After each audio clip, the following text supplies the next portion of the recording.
Now, I know y'all are probably getting ready to watch the Super Bowl. So are we. We've got our Rotel dip cooking, but we need to talk about all this stuff going on and that has come out about Bryan Kohberger. I'm sitting here catching up like I cannot believe all of this. Before we get into it though, I did want to let you guys know that this video is for educational and entertainment purposes only.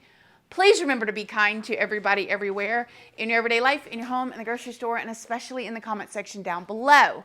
Please do not show hate to anybody, anywhere. So let's go in the room here where it's quiet.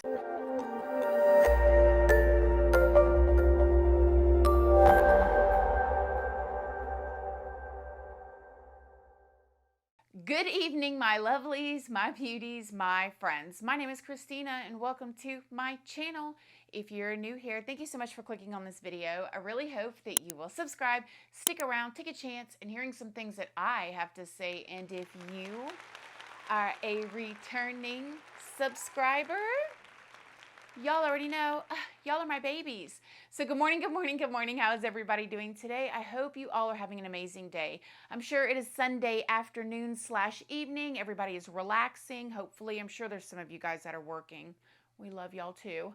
And I hope you guys are having a great day. So I have been so all consumed with the Alec Murdaugh trial that I have missed all the stuff that's come out about Bryan Kohberger. And I just wanted to hop in here. I was like, you know what? I'm just going to put a video out on Sunday. I'm going to go ahead and film it, edit it, and put it out for you guys to see what y'all are thinking. So the first thing is I'm going to touch on this briefly.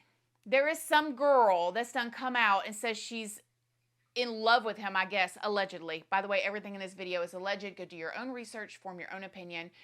Come out and is like this love interest of him and all of that. What is the obsession with these kinds of defendants? I mean, is it the danger of it? Is it the fame of it? Why do people get attached?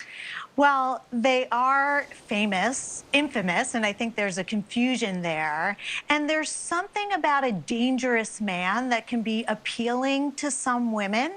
And there's a seductiveness there with many of these men in prison, so they can be very charming. And a lot of y'all were sending me stuff about this chick, and I don't know, it just rubs me wrong. I'm not going to post a picture. I'm not going to do any of that because it's like, I don't know. We just won't say anything about that. Do y'all remember when I did the video doing a tour of the house? If not, I will put a card right here, whichever side that it's on, so you guys can check it out, or you can go to my playlist where I walked you through what I believed happened. And I told you guys in that video that I believed that the person that did this to the 4 students came in the back door, went upstairs to the 2 girls, Kaylee and Maddie, and when he came down, I believe that he ran into Xana in the kitchen, and that's when Xana went back to the room, and I think that this is when Dylan heard somebody say, there's someone in here. I think she went back and told her boyfriend, Ethan, and I believe that the perpetrator heard Xana say that, because if Dylan behind a closed door heard it, then he definitely heard it as he walked past her. And then I think he turned around and went into the room and thought, oh man, somebody's seen me. I've got to handle this. And that's when he ended up doing what he did to Xana and Ethan. Now it has since come out, the perpetrator, who we believe as of now is Bryan Kohberger, came in the back door, and the 2 girls were first. And then Xana and Ethan were next. However, the other interesting fact about that is that they said that Ethan Chapin was killed in the doorway of Xana Kernodle's room before the killer set upon Xana. The sources say that it appeared Ethan had stepped partly into the hallway where the attack may have begun. If Xana went into the room and said, oh my gosh, somebody's in here, and Ethan, being her boyfriend, got up to go and check, and Bryan was coming in and met Ethan in the doorway, I mean, Ethan could have been like, hey man, who are you? What are you doing? He probably didn't think for a second that the person was going to do what they did. He was probably just trying to question, who are you? What are you doing in here? And then I'm thinking that that is when Dylan heard Xana whimpering or crying, and then heard a male's voice say, it's okay, I'm going to help you. And then he went over there and did that as well, and then left. So it seems like that could have been somewhat of the path. I mean, we're going to find out when the trial happens exactly what they believed happened. Also, it has come out that the girls upstairs had a Bluetooth speaker on.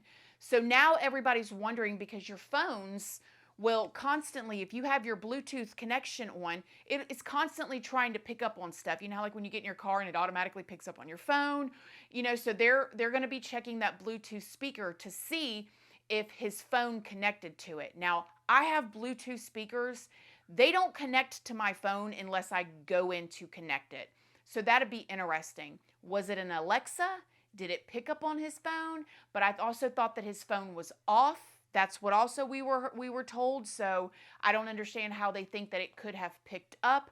They're also wondering if the Bluetooth speaker could have picked up on any sounds. They're really talking about this Bluetooth speaker being on. And if Bluetooth speakers can do that nowadays, that is very fascinating, because a lot of us have Bluetooth speakers in our homes. A lot of people have Alexas. You know what they say? They say those Alexas is listening to everything and reporting back to the FBI, but I don't know. I took my tinfoil hat off. Another conversation that has been swirling around about Bryan is that in December of last year, right before he was arrested, he was fired from his job at the university. Now, why does this matter? Well, it is said that he is fired because he was showing sexist behavior to women. He was aggressive to the female students because he was there teaching. He was allegedly grading the females differently. And I saw a lot of people online saying, why does this matter why he was fired? Because it all helps to build a case that he had some sort of like vendetta against women. He went in there to come after Kaylee or Maddie. He was stalking them, or either both of them or one of them. And so it is kind of building on the case of his character. It's interesting because he got in trouble at the university in September, and then they spoke with him. They gave him like some sort of like probationary plan that he had to follow. They went back to check it. He was still getting into it with the professor and the students, and then they ended up letting him go in December. And it just makes you wonder if he was unraveling, right? So I don't know. What do y'all think? Do you think it's possible that Bryan or whoever did this went in and actually went to Xana's room and Ethan's room first? I know some of y'all in the comment section were thinking that that was what happened first. Or do you think that it is possible that he went upstairs to the two girls first, ran into Xana in the kitchen because she had ordered DoorDash and either her food was in there or she was picking up her food? Or what do you think? What do you think about Bryan being fired from his job? What do you think about some girl publicly coming out and making like all of these long Facebook posts and stuff saying that she's in love with him? Weird. That's what I think. What do you guys think other than that? Thank y'all so much for watching this video. I will see y'all tomorrow for our Monday video. Thank you guys again. I hope y'all enjoy y'all's evening. I hope that if y'all watch the Super Bowl that y'all enjoy it. Thank y'all for being here. Love you guys. Bye.